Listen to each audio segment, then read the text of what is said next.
జగన్ ప్రభుత్వ హయాంలో ఇసుక విక్రయాల్లో అడ్డగోలుగా దోపిడీకి పాల్పడిన కాంట్రాక్టర్లపైన గనుల శాఖ భారీగా జరిమానాలు విధించింది. ఇప్పటి వరకు 1818.94 కోట్ల మేర విధించి 83 డిమాండ్ నోటీసులు కూడా జారీ చేసింది.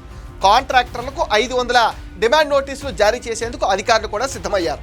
ఈ జరిమానాలన్నీ పరిగణలోకి తీసుకుంటే కాంట్రాక్టర్లు వేల కోట్లు చెల్లించాల్సి ఉంటుంది. జేపీ సంస్థకు అత్యధికంగా 1261 కోట్ల జరిమానా విధించారు. 2021 మే నుంచి 2023 డిసెంబర్ వరకు జేపీ సంస్థ, 2024 జూన్ వరకు ప్రతిమ, జేసీకేసీ సంస్థలు ఇసుక తవ్వకాలు జరిపాయి.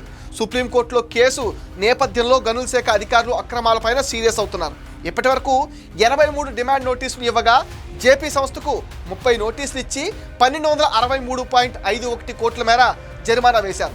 ప్రతిమ ఇన్ఫ్రాకు 17 నోటీసులు ఇస్తూ 48.63 కోట్లు, జేసీకేసీ సంస్థకు 15 నోటీసుల ద్వారా 72.51 కోట్లు ఫైన్ వేశారు. ఇక జేపీ ప్రతిమ ఇన్ఫ్రాలకు సంయుక్తంగా 21 నోటీసుల ద్వారా 433.94 కోట్లు అపరాధ రుసుము విధించారు.